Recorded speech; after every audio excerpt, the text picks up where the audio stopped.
Typhoon Malakas remains a powerful Category 4 storm in the western Pacific Ocean, although it's not looking quite as grand as it did 12 hours ago at our last update.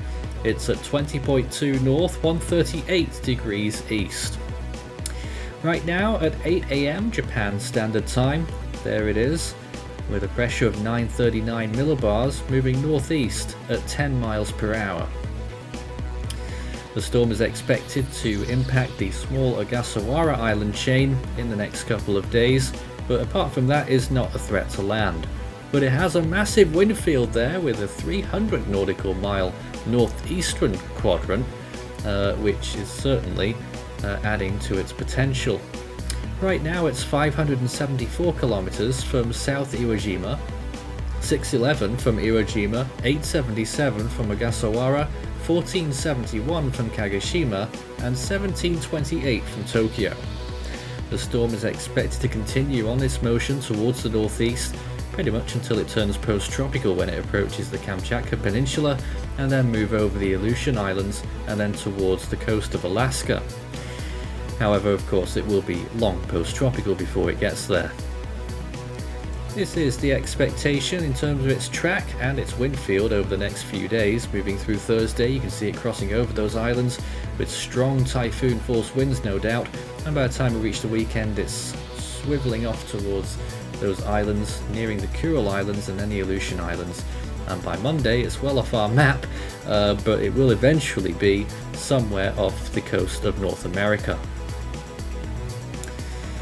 So here it is right now, JMA now up to 100 miles per hour 10 minutes sustained, which generally translates to 115 miles per hour 1 minute sustained. JWC much higher, 130 miles per hour, and ADT still going with 150 miles per hour. Might have bought that earlier, but right now it doesn't really look as good as that anymore. So that's the latest estimates that we have right now. Let's take a look at the models. This is what we're expecting over the next few days.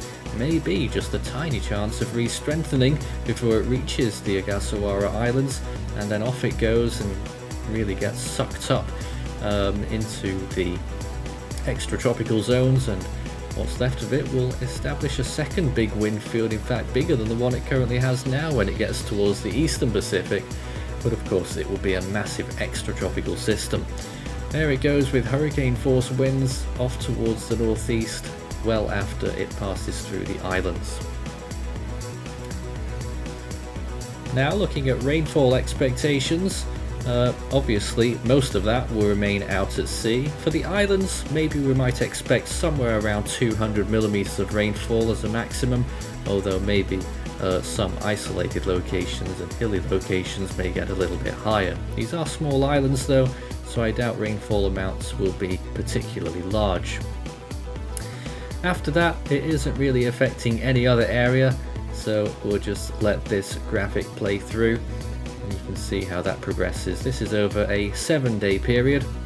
Sea surface temperatures right now where the storm is are still fairly warm, around 26 degrees Celsius, although they'll start to cool off very soon, maybe not even 26 actually right now, and then they'll probably be around 25 when it's moving through the Ogasawara Islands, and then it really drops off a cliff. Of course, this is April, the sea surface temperatures will be rising throughout this season. Here's some latest satellite imagery. So again, not quite looking as good as it did, although on visible imagery I think it still does look the part on those early frames today. This is the infrared right now as well. Those massive cloud tops that it had have just fallen apart a little bit. The water vapor imagery still looking rather interesting, and a massive amount of dry air lying off the northwestern side of the storm.